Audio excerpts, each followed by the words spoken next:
Well, good morning, good evening, or good afternoon, whenever you're listening to this. Ladies and gentlemen, it is your favorite time of the week.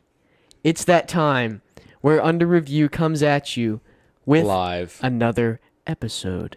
episode 36.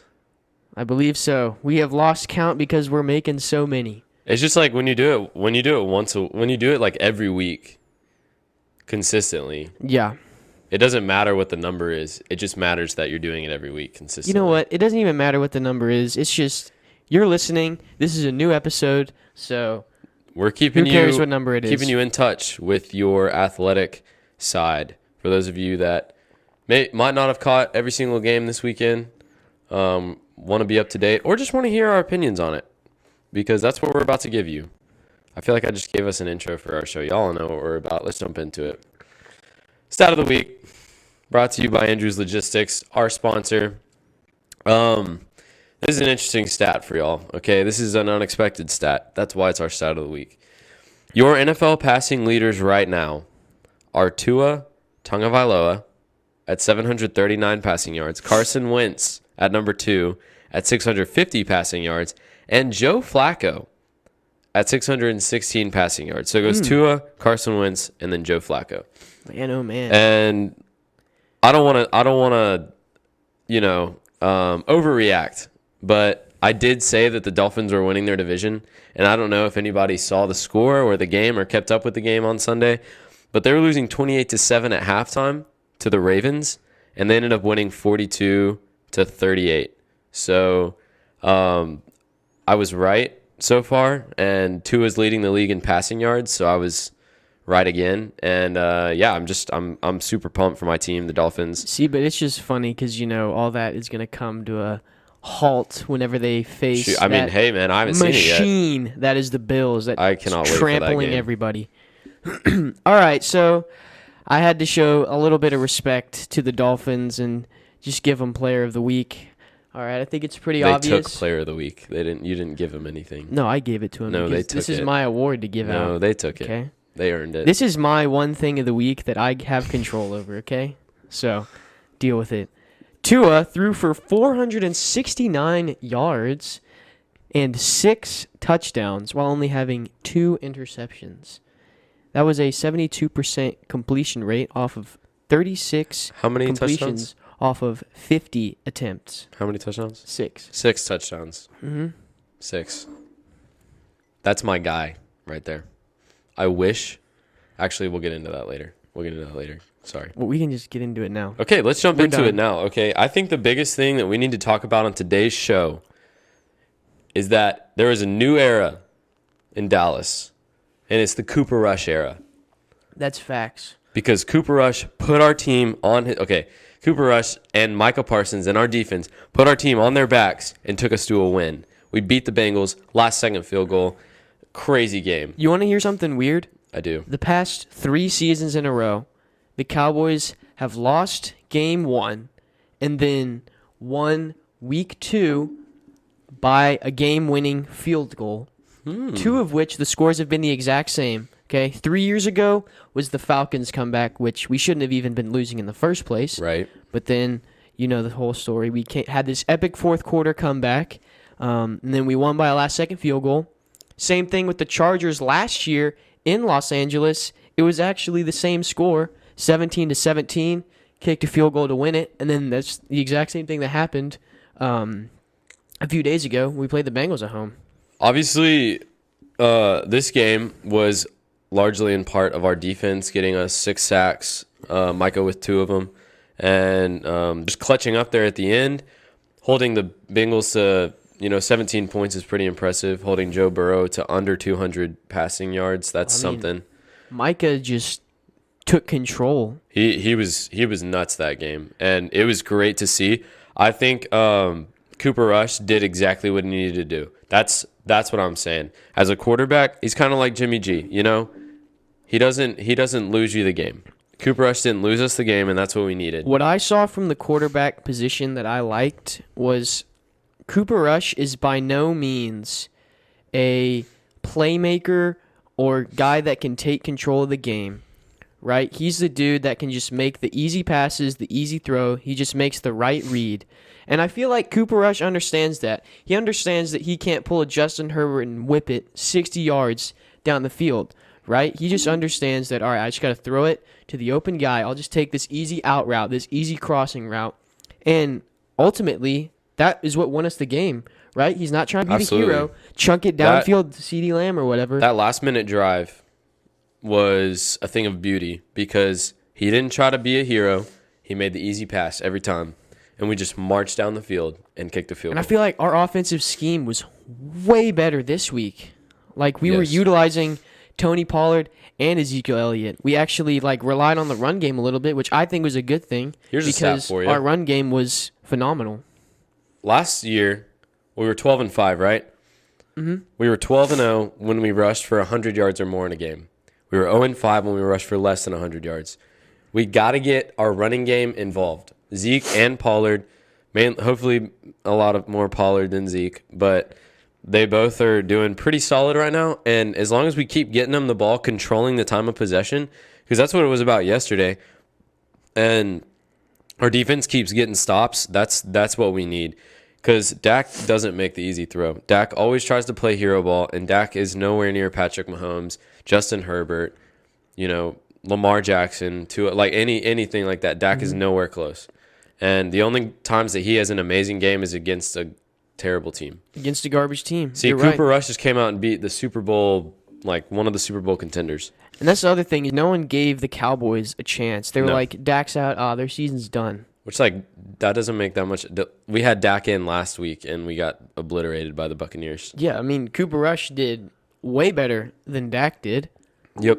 I mean, he had a connection with Noah Brown. CD and Dak couldn't do anything together, and CD got 7 receptions Cooper for Rush 75 yards this week. way better than Dak did with CD Lamb. So, I is don't Cooper Rush think the guy? I think he is. I don't think he's the future, but he's right now. That's for sure. He's obviously not. Yeah, He's not we'll going to see. be. Our opinions could very well change next week after. It would be nice this to next not game. lose to the but Giants. who knows? I think. By the way, Giants pulled off another win somehow. We don't know how they're winning. They are. Hopefully next it week was that the Panthers, changes. so not really that impressive.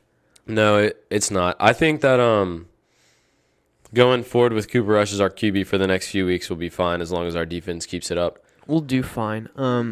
Speaking of backups, by the way, Jimmy G's back. Trey Lance broke his ankle. And the Niners are thanking their lucky stars that they kept Jimmy Garoppolo as a backup quarterback. He'll undergo season-ending surgery, and so Jimmy G is in the Wait, driver's is seat. the season over? I didn't know that. Okay. Yeah, Man, so in the driver's back seat where they were. once again. I think that's you never want to see injuries. I hope Trey Lance is able to recover fully on that ankle, but Trey Lance should never have had the starting job in the first place. It should have been Jimmy G. He's earned it. So I think they're in a good position now. I think that they can. I mean, I don't know take why you would necessarily feel the need to have given the starting job away from Jimmy G, because honestly, he hasn't really done anything in my eyes to Lose say it. that Jimmy G is atrocious. I mean, he took him to the NFC Championship last year, and if Jaquiski Tart makes that interception, he could have very well taken them to the Super Bowl. And won it. Yeah. So I think that Jimmy G. We were hoping we would grab Jimmy G, but we didn't. We didn't grab anyone. We're not going to go into that, but we were bad this offseason. If y'all haven't listened to episodes before this, which I hope you have, but I think Jimmy G at the helm of the 49ers is right where they want him, because the Rams, they were close to losing to the Falcons this week. The Rams are not looking as great as they were last year. I mean, the Falcons started coming back, and we're If it hadn't been for that terrible throw at the end from Marcus Mariota. By the way, Jalen Ramsey, you don't get to be like, I'm him. I ended the game, bro. It's the Falcons. Y'all shouldn't have even been close to the Falcons. You let them put 27 up on you, okay? That's embarrassing. They're the Falcons. So, sorry, Jake, by the way. I'd hope you beat the Falcons, but yeah. Whatever. I think that that division is interesting because the Cardinals aren't that good. Honestly, I think the Niners are the best team right now in that division. They could change based on the Rams' performance, but right now it's the Niners division in my opinion.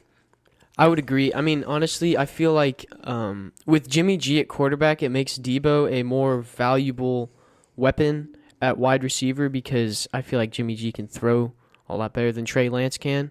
And obviously, Trey Lance is still extremely, extremely young, so who knows how he'll handle the pressure. But Jimmy G's been in the big games. He's been in those tight situations, so you know that he can get it done for you. Absolutely. And then moving over to the AFC, obviously Ravens Dolphins was the game that I'm sure the Ravens wish they'd have back. AFC North just took an absolute L. They Bengals did. lost, Steelers lost, Ravens lost, and then the Browns Lost lose to the Jets. with Joe Flacco at the helm, looking like his Super Bowl self. Apparently, They were leading and then just got torched in the last minute and a half of the fourth quarter.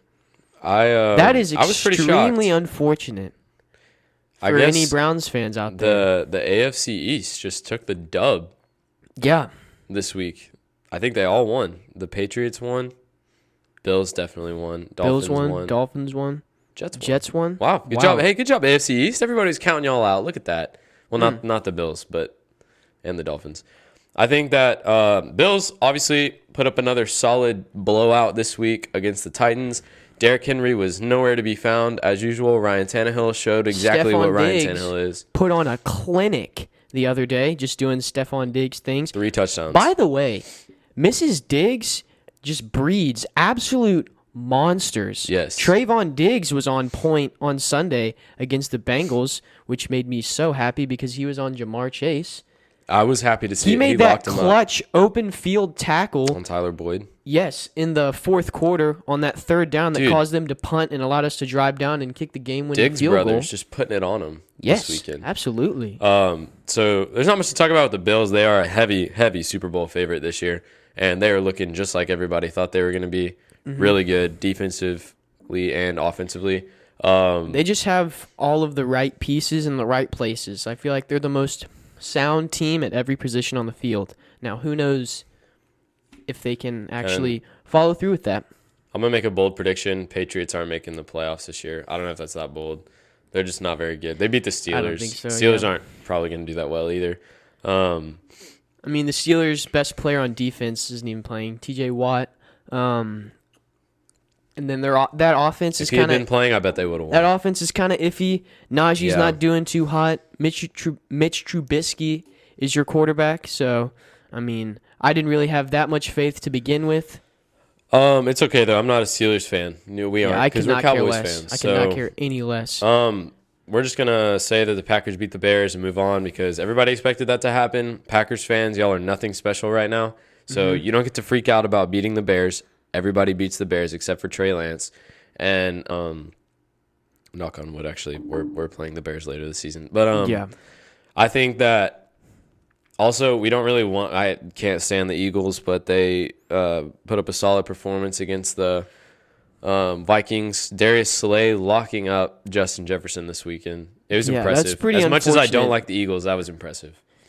I do not like Jalen Hurts either, mainly because he went from Alabama to OU to the Eagles. So none of those teams I really like. I don't at really all. know where else you can go after that. Like, UT is the only one he's missing. he's just begging for me Yeah. to hate him. So, but the Eagles did. They're scary, and our team is terrible. So, it's going to Yeah, be interesting. That will be an interesting game. I was expecting us to go 1-1 against the Eagles. It's but not looking too It's probable. looking more like 0-2 as of this moment. Unless Cooper Rush starts. Yeah, I mean, yeah. But Dak should be back for that game, is what they're thinking. We'll see. So, my biggest takeaway from this weekend, putting the Cowboys aside because that's our team, the Dolphins are real. They are coming for you. Jalen Waddle and Tyreek Hill both had over 150 receiving yards. That is a pretty scary wide receiver duo because those are two of the fastest guys in the league, and then you have both of them on the same team. So that kind of that's just a recipe to wreak havoc right there. Also, Tua can't throw deep. I think I know somebody that was saying that this offseason a couple times, and I think his name might have been Nicholas Jarvis. But Tua had a few like 60-yard bombs this weekend and silenced the haters, aka Nicholas Jarvis. And I stick with my statement. I will Okay. stand by What- my words. Yeah, and the sky's not blue. Anyways, I just saw so much talent this weekend from the Dolphins. Dude, to come back from a 28-7 deficit against the Ravens are a legit team. Like, their defense is pretty solid. Well, not this past week, but I saw something that I think Shannon Sharp said that like Ray Lewis is probably like going to show up to practice this week and just join the team again just to help them from not being a disgrace. Yeah, in the they've future. been talking about all the Ravens legends that have passed. Just how they've just disappointed everybody. I think that weekend. was probably the most like impressive game of the weekend for a lot of people. Okay, also Brady beat the Saints. I forgot about that game. That was the other Mike thing. Evans defending his quarterback. Mike Evans and Marshawn Lattimore got ejected. That has been a They fought- rivalry yeah. for years. And now. by the way, we don't see much of that anymore. So I was actually happy to see. like that. I enjoy watching that. Like Everybody's because friends now. I hate watching players like trade jerseys at the end of the game. Like, dude, I want you to kill this other guy. exactly. Like, it's just frustrating. But that's what I love to see. yeah, Just you everyone should. dogging each other. And then when they get back on the field, like they're gonna play each other again now, and then Mm-hmm. everybody's gonna be watching for the Lattimore Evans like head to head, Yeah. going at each other. Who's Absolutely. gonna win? My money's on Evans Mike because Evans he's an probably Aggie. because Marshawn Lattimore is not him. We breed champions He here. does at not A&M. have that dog in. By the way, shout out to Donovan Wilson, ex Aggie, now a Cowboy. He was putting on a Came clinic. in big. He's good. He's a good pickup for us. Mm-hmm. So, let me just take a timeout in the NFL here for a second. Let's address the Miami game really quickly. Strong showing from Texas A&M this weekend. Sold out crowd at Kyle Field. We were obviously a part of it. Third largest in history. Third largest in history. And it was worth it because we came up clutch against all week. I've been hearing about Van Dyke and how he's a Down to the Heisman wire. quarterback. He was not good this weekend at Kyle Field. Not so. Our defense, who let App State beat them, shut him down this past weekend. We were And- playing down quite a few players. Yes, Like, because we were playing down 4 at the start, and then 2 guys got ejected two of our best defensive guys. during the game. So good job, Aggies, this weekend, making sure everybody knows they all aren't a complete joke because you lost to Appalachian State, but you still beat a ranked team. So Also, Max Johnson is him. yeah, I think Jimbo, that was crucial for Jimbo to start Max over Haynes King. Haynes King he's not it. Max is just more experienced and he's a little bit more accurate, better thought decision making. he throws way better balls than Haynes King does because even some of the incomplete passes were like phenomenal throws. He got defenders climbing all over their back, and it's still hitting them right in the chest where only their guys can get it. And I will say a lot of incompletions, but it wasn't necessarily the receiver or Max's fault. The Miami cornerbacks are good. They just did not give our They our were guys all over our any guys. room. I will say there was a bunch missed calls for PI, but they were all over our guys. Well, we got the win, and it was hype. And obviously, we were there. The stadium was rocking. So good job, Max Johnson. Good job, Jimbo Fisher. Way to not completely toss our season down the drain yet. And let's go to AT&T Stadium this weekend against Arkansas and try to Whip get those a win. Razorbacks. Please don't let them beat us again. My mom's a Razorback fan, and that's just never fun. So, also, hey, really quick, since this episode's coming out on Wednesday, I just got to say happy birthday, Mom. Hope you have a great day. Happy birthday. I would Yes, sing you happy the song, birthday, Miss but Shannon from Under Review. Straight to you. At your home. Anyways, so that was I just had to give a shout out to A&M and a shout out to Mom, but we go back to the NFL. It was a good weekend in the NFL. It's good to have A football lot back. of good games, I would have Good to to have say. football There back. were a lot of good games. Now, we're going to jump into our fantasy segment. There is kind of a lot to unpack. Okay, it is the year of running backs stinking. They were Let bad. me tell you. They were bad this weekend. I had Joe Mixon, Derrick Henry. I had Nick Chubb. Nick Chubb did really well. I think he might have been the only running back this weekend that actually performed. Joe Mixon and Derrick Henry were absolutely garbage. I traded Derrick Henry in the middle of his game for A.J. Brown. Shout out to Ashton Grissom. I really don't blame you. I had so I started 3 running backs in this league that we're talking about, the one that I'm in with Joseph, I had my boy Javonte Williams, Jonathan Taylor, and then I stuck Rashad Penny at flex because I was like, maybe. No. Rashad Penny had like 0.3 points for 90% of the game and then ended with like 1.9. There weren't actually, like, the running backs this week were not great, but there weren't a whole lot of receivers that were that great. Justin Jefferson and A.J. Brown, like, they underperformed this week.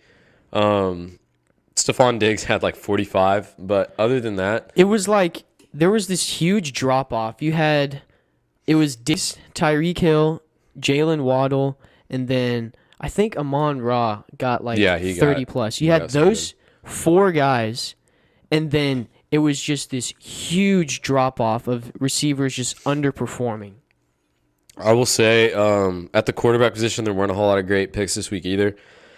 Josh Allen, always a safe Lamar bet. Jackson was a good pick. He was Tua. worth. Everybody probably like had, whoever 42. had Tua on their team probably had him on the bench, would be Yeah. my guess, because I know you did in one of your leagues. Mm-hmm. And then one of our guys did have him on the bench. But I will say, I think a good waiver wire pickup for people this week, Noah Brown. I mean, He seems to be the number 1 target right now on the Dallas Cowboys. well, and he's not dropping passes. He's too, really not. Is the other thing. When he 5 gets for targeted, he 5. gets them. 5 targets, 5 receptions.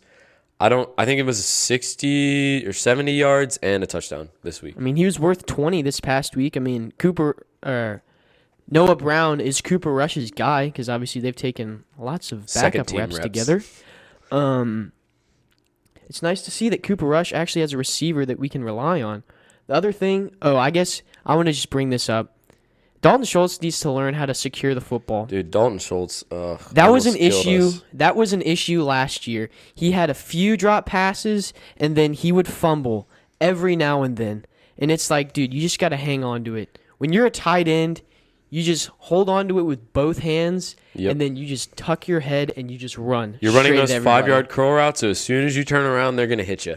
Well, because that's the other thing is the way we play our tight ends is it's not your job to get yards after catch. You're there to get The catch. the touchdown or the first down, right? Because you run that Yes. little out route or you run that little 10-yard curl. So you just catch it and expect to get hit. And I just think- please hang on to the football. Speaking of tight ends that in almost fantasy, toasted us when he fumbled that ball. fantasy tight ends have not been doing that great. Obviously, Travis Kelce and Mark Andrews, they've been all right.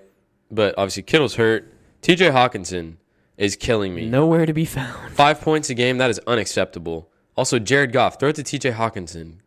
Come on, dude. Well, it's like the whole script from last year kind of flipped. Like, Amon Ra was nowhere to be found until, like, week 15. And TJ Hawkinson was the dude all the way up until then. And Yes. now it's flipped. And TJ Hawkinson gets Getting nothing. no targets. And everything goes to Amon Ra. Which rightly so, because Amon Ra's a beast. So, yeah, I think tight end, it's just fantasy it's been an interesting 2 weeks in fantasy. And Nick and I both took the L this week. So, Yeah, I was pretty frustrated. I was very I can't frustrated. lie to you. I lost because of Irv Smith. Yeah, Rashad Penny, if you're listening to this, I just want you to know that I despise you and all that you stand for because it was between Rashad Penny and Jeff Wilson at my flex position. Had I played Jeff Wilson, I would have won by 1 point. But no, I was like, Rashad Penny's a better back. He's more athletic, and he'll probably get more touches. And then what did he do? He underperformed so badly. It was a tough week for both of us, but we'll bounce back. We always do. Yeah. We're just going to have to figure it out. All right? We can't really say anything about fantasy that is for certain at this point because really there's not a lot of players that are for sure right now. No, there's not. I would say stick with your guys right now. There's not a whole lot of great waiver I was wire going to pickups say, out there. don't get too hasty and trade away a bunch of guys You because got to wait till a like lot of 5 games weeks, left. 4 or 5 weeks in. I already traded Derrick Henry, but other than that, I got A.J. Brown out of it, so it wasn't a bad trade. Yeah, I feel like that was a valid trade. AJ Brown is a good pickup.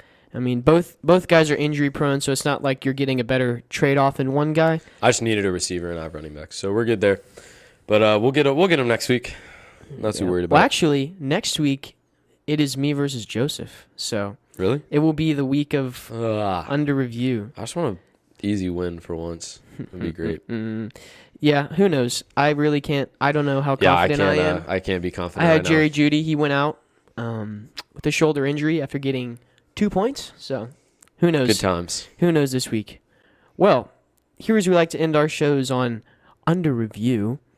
We brought to you a quote that was actually sent by Miss K Shirtliff, one of our number one fans. Y'all have heard about her. She's been shouted out a few times on this show. She's I amazing. believe this was Saturday, right after the game, the Texas A&M game. Yes. She sent We us. were walking to the parking lot. She sent us this text. quote. This was by our boy Jimbo Fisher. The answer. He said, "You can fear everything and run, or fear can make you rise." I love And that man. That is the truth. I love that man. That is the utter truth. We are paying him a lot of money. So, good job, Jimbo. Thank y'all for tuning in this week here on Under Review. We are excited to bring you more content next week, like we always do. And we will see you next time.